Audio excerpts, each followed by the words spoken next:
पिछले वीडियो में हम लोग class 10th internet model set के सेट नंबर 4 में मैथ ऑब्जेक्टिव पढ़ रहे थे और उसमें 2100 क्वेश्चन पढ़ लिए थे।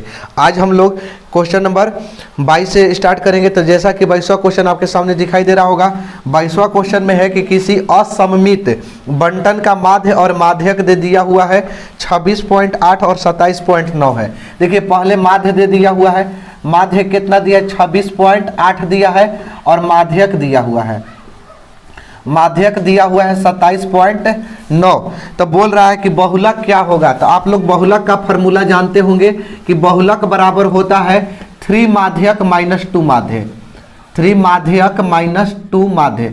इस फार्मूला का यूज कब करेंगे? जब माध्य और माध्यक दिया रहेगा और बहुलक ज्ञात करना होगा तो। ठीक, तो देखिए 3 माध्यक कितना है 27.9 है, अब माइनस 2 माध्य कितना है 26.8। बैठा दिए, गुणा कर देंगे, 9 तिया 27 हो जाएगा, 17 21 तो 23 और 3 दूने के 6 2 8 83.7 और यहाँ से गुणा कर देंगे, 8 दूनी 16 6 दूनी 12 1 13 2 दूनी 4 1 5। अब घटा देंगे, 7 में से 6 गया 1, 3 में से 3 गया 0 हो जाएगा, 8 में से 5 गया 3, यानी इसका आंसर हो जाएगा बहुलक बराबर 30.1। ठीक, अगला क्वेश्चन में है कि बिंदुओं P 2 -2 8 और Q -6 4 को मिलाने वाली रेखा खंड के मध्य बिंदु कितना होगा। तो देखिए -2 दिया हुआ है, 8 दिया है और Q दिया है -6 4, मध्य बिंदु 6 -4 है। ठीक, तो x1 का मान हो जाएगा -2, x2 का मान हो जाएगा -6, y1 का मान हो जाएगा 8, y2 का मान हो जाएगा -4। ठीक, मध्य बिंदु, तो देखिए मध्य बिंदु का सूत्र बताइए क्या होता है। तो मध्य बिंदु बराबर होता है x1 प्लस x2 बटा में 2 और y1 प्लस y2 बटा में होता है 2। तो देखिए x1 का मान कितना है -2 और प्लस x2 का मान कितना है -6, अब बटा में 2 लिख देंगे, y1 का मान है 8 और प्लस है y2 का मान है -4 बटा में 2, -2 प्लस -6 बटा में 2 हो जाएगा और 8 -4 बटा में 2 हो जाएगा। ठीक, अब 6 और 2 जोड़ेंगे तो कितना हो जाएगा -8 हो जाएगा, अब बटा में 2 और 8 में से 4 गया तो होगा 4 बटा में 2, कटा देंगे, -4 बार में कट गया, 2 बार में कट गया, यानी बिंदु कितना हो गया -4 और 2 आंसर। अगला क्वेश्चन देखिए, अगला क्वेश्चन में है कि दो वृत्तों की परिधि या अगला क्वेश्चन में है कि दो वृत्तों की परिधियां 2:3 के अनुपात में है तो उनकी त्रिज्याओं का अनुपात कितना होगा। देखिए हम आपको बताए थे कि जब परिधि दिया हुआ है 2:3, पिछली वीडियो में कई बार हम बता दिए हैं, तो त्रिज्या भी होगा कितना 2:3 ही होगा। ट्रिक से देखिए, ट्रिक क्या कहता है कि अगर परिधि 2:3 है तो त्रिज्या भी 2:3 होगा। ठीक है, या त्रिज्या 2:3 है तो परिधि भी 2:3 ही होगा। अब इसको लंबा में अगर हम बनाए तो पहला 2 वृत्त है तो पहले वृत्त के परिधि πr1 और दूसरा वृत्त के परिधि πr2। यहाँ से देखिए 2:3 दिया था, तो यानी 2/3 दिया था, तो 2π से 2π कट गया, यानी r1:r2 बराबर 2:3 ही ना बचेगा जी। अगला क्वेश्चन में है कि निम्न में से √2 किसके बराबर होगा। आपको ऑप्शन दिखाई दे रहा होगा, तो आप ऑप्शन नंबर डी को देखिए। डी दिया हुआ है 1 बटा में sin 45 डिग्री, बाकी सबका अलग अलग वैल्यू होता है। तो देखिए डी ऑप्शन में 1 बटा sin 45 डिग्री, तो 1 बटा sin 45 डिग्री का मान 1 बटा √2 हो जाएगा। अब √2 ऊपर भेजा देंगे तो √2 और नीचे बटा में 1 बच जाएगा, तो यानी 1 से भागा दे देंगे तो कितना बचेगा √2। अगला क्वेश्चन में है कि 2 के पावर 5 बटा में 2 के पावर 3 और 5 के पावर 2 दशमलव प्रसार शांत होगा कि अशांत। तो नियम आप लोग जानते होंगे शांत और अशांत का, कि यदि Q का अभाज्य गुणनखंड करने पर अगर 2 के पावर n और 5 के पावर m आता है तो उसका दशमलव प्रसार शांत होता है। इसका आंसर हो जाएगा शांत। किन्हीं दो त्रिभुजों की संगत भुजाएं समानुपाती हो तो दोनों त्रिभुज होंगे, तो दोनों त्रिभुज समरूप होंगे। ठीक है, दो त्रिभुजों की संगत भुजा का हो समानुपाती हो तो समरूप होता है। आगे है कि साइन थीटा बराबर कॉस थीटा, तो थीटा का मान देखिए साइन 45 डिग्री, इसका थीटा का मान 45 डिग्री होगा, क्योंकि 45 डिग्री पर साइन और कॉस दोनों बराबर होता है। तो देखिए अगर नहीं, फिर भी नहीं अगर आओ बनाने आ रहा है तो साइन थीटा बराबर कॉस थीटा है ना, थीटा का मान पूछा है। तो देखिए साइन थीटा जस के तहत सब कॉस थीटा को चेंज कर देंगे तो साइन 90 माइनस थीटा होता है कॉस थीटा। दोनों में से कोई एक के चेंज करिएगा, साइन से साइन हटा दीजिए, थीटा बचेगा इधर 90 डिग्री और माइनस थीटा बचेगा, माइनस इधर आके काम में हो गया प्लस में हो जाएगा। तो थीटा ये थीटा माइनस थीटा यानी इधर आके प्लस थीटा हो जाएगा अब बराबर 90 डिग्री। तो 2 थीटा हो जाएगा ना बराबर 90 डिग्री। तो थीटा बराबर 90 डिग्री अब बटा में 2 हो जाएगा तो 45 दूनी 90 होता है, यानी थीटा का मान कितना हो गया 45 डिग्री हो गया। अगला क्वेश्चन है कि एक वृत्ताकार पथ पर 3 धावक एक ही स्थान से दौड़ना शुरू करते हैं तो एक चक्कर लगाने में क्रमशः 3 घंटा, 4 घंटा, 8 घंटे का समय लगता है। तो तीनों के प्रस्थान बिंदु पर मिलने का समय, तीनों का लघुत्तम निकाल दीजिए। 3 है, 4 है, 8 है, 2 से जाएगा, 2 दूनी के 4, 2 चौके 8, फिर 2 से जाएगा 1 2। तो देखिए लघुत्तम तीनों का निकाल देंगे तो 2 गुणा 2 गुणा 3 गुणा 2 हो जाएगा, यानी कि 2 दूनी के 4 तिया 12 दूना के 24, यानी आंसर हो जाएगा 24 घंटा। अगला क्वेश्चन है कि यदि किसी वृत्त की त्रिज्या आधी कर दी जाए तो पुराने और नए वृत्त के परिधियों का अनुपात कितना होगा। तो देखिए यदि वृत्त की त्रिज्या आधी कर दी जाए, पहले वृत्त की त्रिज्या r था मान के चलते हैं, आधा कर दिया गया r बटा 2 कर दिया गया, ठीक। तो पुराने वृत्त की परिधि तो 2 पाई आर, वृत्त की परिधि 2 पाई आर मान के चले थे, और नए वृत्त की परिधि तो नए वृत्त के यानी 2 पाई आर बटा में 2। अनुपात पूछा, 2 पाई से 2 पाई कट गया।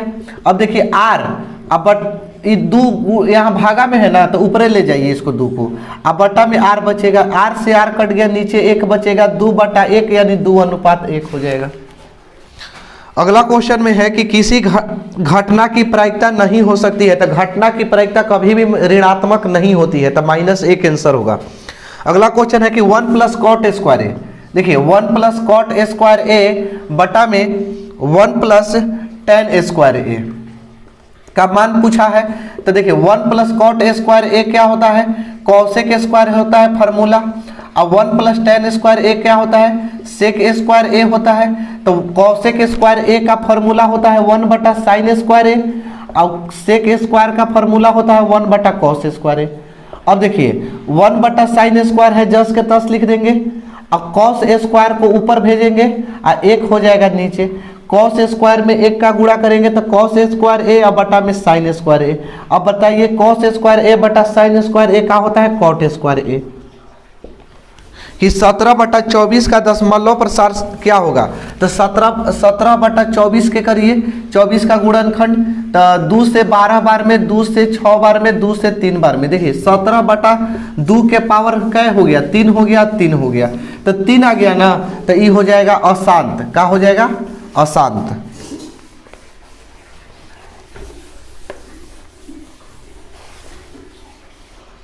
अगला क्वेश्चन में है कि असंगत समीकरण के युग्म हल होता है, तो असंगत समीकरण युग्म के असंगत है तो कोई हल नहीं होता है, ठीक है। आप लोग जानते होंगे वैसे समीकरण जिसका कोई हल ना हो उसे असंगत कहते हैं। आगे चित्र में y का मान ज्ञात करें। देखिए चित्र दे दिया हुआ है इस तरह से,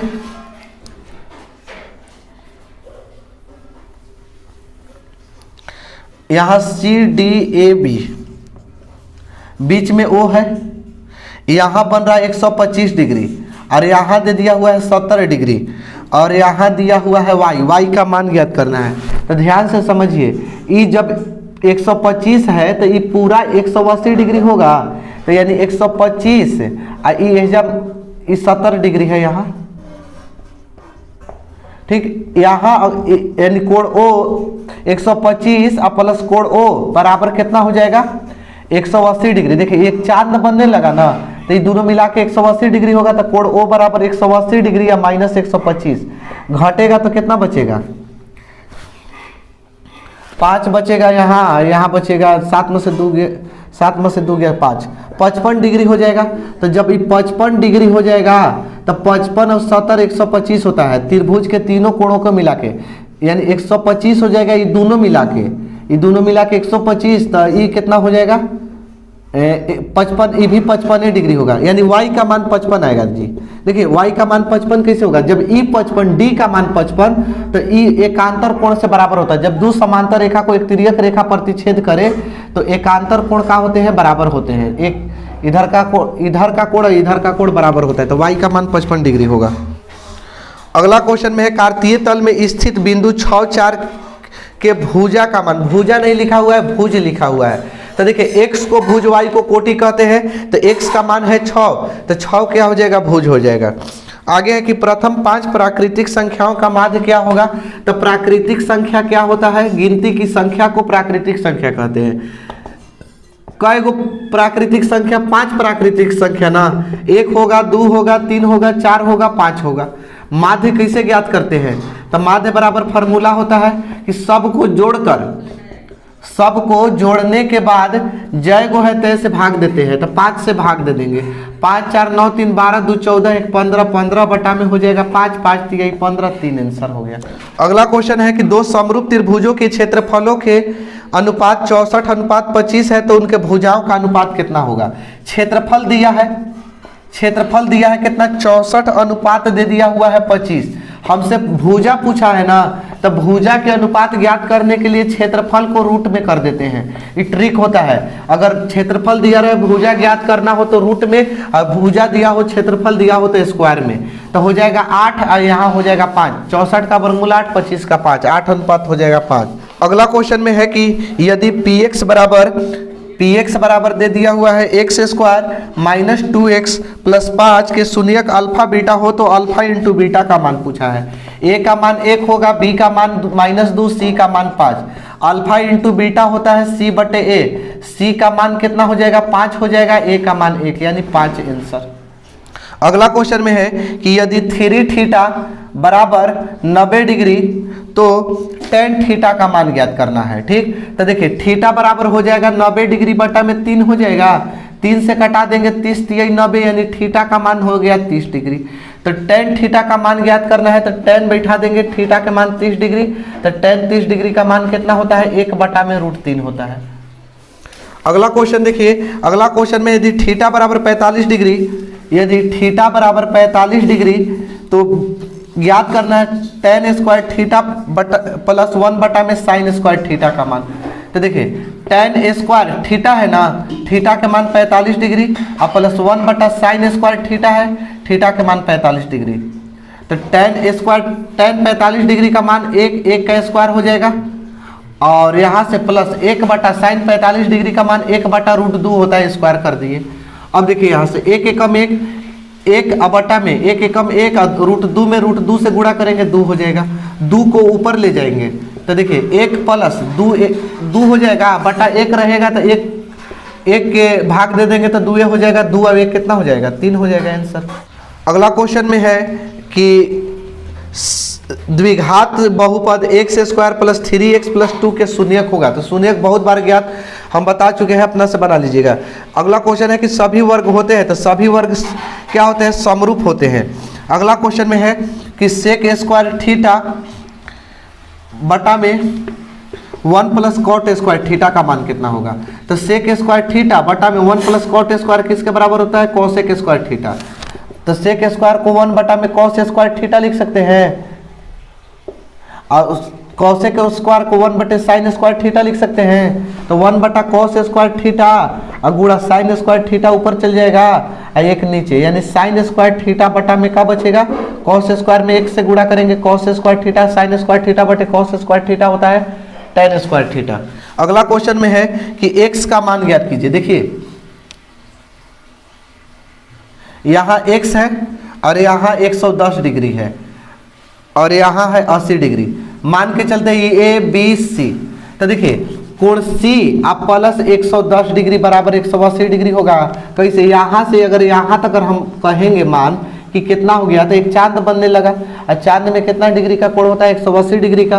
तो कोण C बराबर 180 डिग्री, अब प्लस में है इधर आके माइनस में 110, तो कोण C बराबर 180 में से 110 घटेगा तो 70 डिग्री बचेगा। कह सकते हैं C कितना होगा, 70 डिग्री होगा। जब 70 डिग्री C होगा तो तीनों कोण मिला के, कोण A B C मिला के 180 डिग्री होता है। तो तो देखिए कोण ए प्लस कोण बी प्लस कोण सी बराबर 180 डिग्री हो जाएगा। ए का मान ज्ञात करना है। अब यहाँ से बी का मान 80 डिग्री दिया हुआ है, सी का मान 70 डिग्री निकाले हैं, बराबर 180 डिग्री। तो यानी कोण ए प्लस 70 80 कितना होगा 150 और बराबर 180।